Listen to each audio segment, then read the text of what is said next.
اعوذ باللہ من الشیطان الرجیم بسم اللہ الرحمن الرحیم شہر رمضان الذی رمضان کا مہینہ وہ ہے انزل فیہ القرآن جس میں قرآن نازل کیا گیا ھدی للناس جو باعث ہدایت ہے لوگوں کے لیے یعنی قرآن وبینات من الہدی اور واضح دلیلیں ہیں ہدایت کی والفرقان اور حق و باطل میں فرق کرنے والا ہے فمن شاہدہ پس جو کوئی حاضر ہو منکم الشہرا تم میں سے اس مہینے میں فلیصم پس چاہیے کہ وہ اس کے روزے رکھے ومن کان مریضن اور جو کوئی بیمار ہو او علی سفرن یا سفر پر فعدۃ من ایام اخر تو گنتی پوری کرنا ہے دوسرے دنوں میں یرید اللہ کا ارادہ ہے بکم الیسرا تمہارے ساتھ آسانی کا ولا یریدو اور نہیں ہے اس کا ارادہ بکم العسرا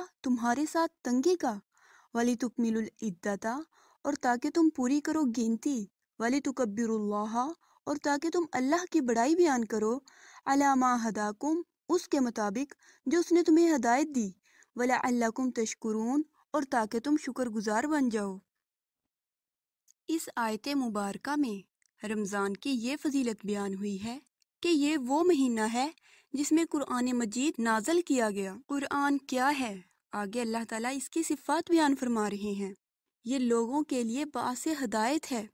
ہدایت تو اللہ کی مشیت سے ہی آنی ہے، اللہ کی چاہت سے ہی آنی ہے، لیکن اصل میں جو لوگ ہدایت چاہیں گے انہیں ہی ملے گی، کیونکہ قرآن مجید میں ہے یضل بہ کثیرا ویہدی بہ کثیرا، گمراہ کرتا ہے بہت سوں کو اور ہدایت دیتا ہے بہت سوں کو، یعنی اہل ایمان کے ایمان میں اضافہ کرتا ہے اور اہل کفر کے کفر میں اضافہ کرتا ہے۔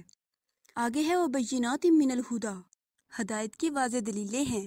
اگر ہم قرآن مجید کا بغور مطالعہ کریں تو ہمیں پتہ چلے گا کہ اللہ تعالیٰ نے قرآن مجید میں کس طرح کھول کھول کر دلائل بیان کیے ہیں۔ والفرقان اور حق و باطل میں فرق کرنے والا، قرآن مجید کی یہ صفت بھی ہے کہ یہ حق و باطل میں فرق کرنے والا ہے۔ قرآن مجید نے حق و باطل میں بھی فرق واضح کر دیا ہے۔ مثال کے طور پر قرآن مجید میں شرک سے منع کیا گیا ہے جو کہ باطل ہے، اور توحید کی ترغیب دی گئی ہے جو کہ حق ہے۔ فمن شاہد منکم الشہر پس جو شخص تم میں سے اس مہینے میں حاضر ہو، یہاں مراد ہر وہ شخص ہے جو مسلمان بھی ہے اور جسمانی لحاظ سے صحت مند بھی ہے، یعنی جو مسلمان بھی اس مہینے کو صحت مندی کی حالت میں پائے تو وہ اس کے روزے ضرور رکھے، کیونکہ روزہ اسلام کا ایک اہم رکن ہے۔ جبکہ جو شخص بیمار ہو یا مسافر ہو تو اس کے لیے اللہ تعالیٰ نے یہ آسانی فرمائی ہے کہ وہ روزہ چھوڑ دے، ان دنوں میں رکھ لے جب مریض صحت مند ہو جائے اور جب مسافر سفر سے واپس لوٹ آئے۔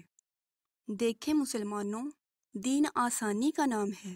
اللہ تعالیٰ انسانوں کے ساتھ کتنے شفیق اور مہربان ہیں۔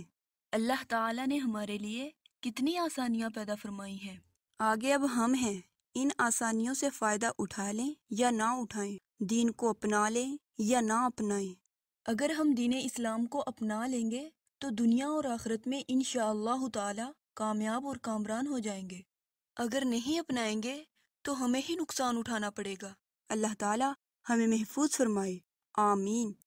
رمضان میں نزول قرآن کا یہ مطلب نہیں کہ مکمل قرآن کسی ایک رمضان میں نازل ہو گیا، بلکہ یہ ہے کہ رمضان شب قدر میں لوح محفوظ سے آسمان دنیا پر اتار دیا گیا اور وہاں بیت العزہ میں رکھ دیا گیا، وہاں سے حسب حالات 23 سالوں تک اترتا رہا۔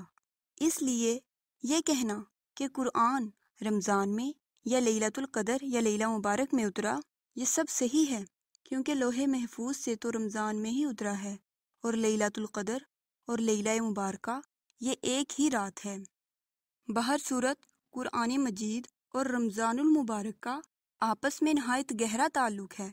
اسی وجہ سے نبی کریم صلی اللہ علیہ وآلہ وسلم اس ماہ مبارک میں جبرائیل علیہ السلام سے قرآن کا دور کیا کرتے تھے، اور جس سال آپ علیہ السلام کی وفات ہوئی، آپ نے رمضان میں جبرائیل علیہ السلام کے ساتھ 2 مرتبہ دور کیا۔ رمضان کی 3 راتوں 23، 25 اور 27 میں آپ نے صحابہ کو باجماعت قیام بھی کروایا، جس کو اب تراوی کہا جاتا ہے۔ یہ تراوی 8 رکعات مع وتر 11 رکعات تھی، جس کی صراحت سیدنا جابر رضی اللہ تعالیٰ عنہ کی روایت اور سیدہ عائشہ صدیقہ رضی اللہ تعالیٰ عنہا کی روایت صحیح بخاری میں موجود ہے۔ اللہ تعالیٰ ہمیں نبی علیہ السلام کی سنت پر عمل کرنے کی توفیق عطا فرمائے، آمین۔ السلام علیکم ورحمۃ اللہ وبرکاتہ۔